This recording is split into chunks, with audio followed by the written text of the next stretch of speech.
Well, Australia is one of more than 50 countries backing a US resolution at the United Nations aiming to ensure artificial intelligence technology is safe and trustworthy. Dozens of ambassadors to the UN are supporting the proposal, which will recognise the potential of AI to help make the world better. It also calls for a shared approach to the development of the rapidly advancing technology.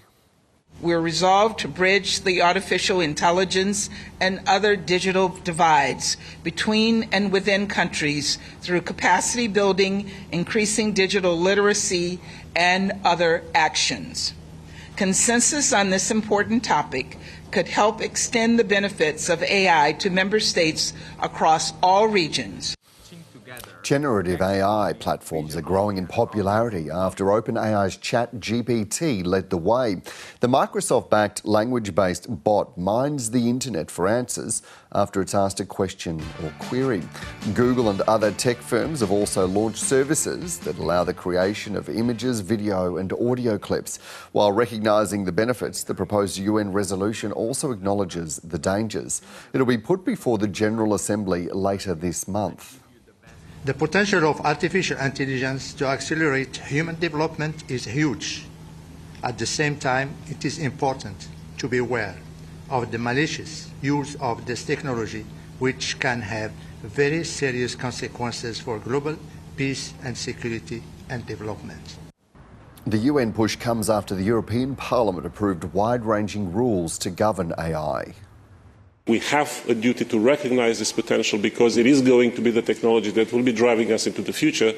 And at the same time, there are risks, there are concerns that the intersection between this technology and our individuals' rights and the interests of our societies.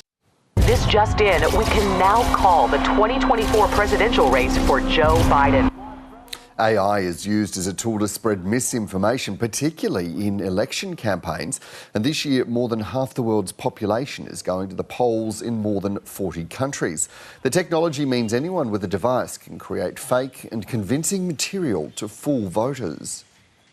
We've seen a fundamental shift in the accessibility of the tools for creating deepfakes and AI-generated content, but also a massive jump in the realism of the outputs that can be generated, whether that's voice audio of politicians, whether that's even video content, and indeed, of course, AI-generated images.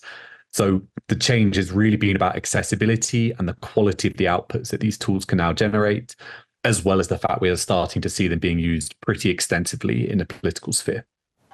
US officials are particularly worried in this presidential election year. The FBI has warned the threat of generative AI makes it easy for foreign adversaries to engage in malign influence with material that's more realistic and more difficult to detect than ever before.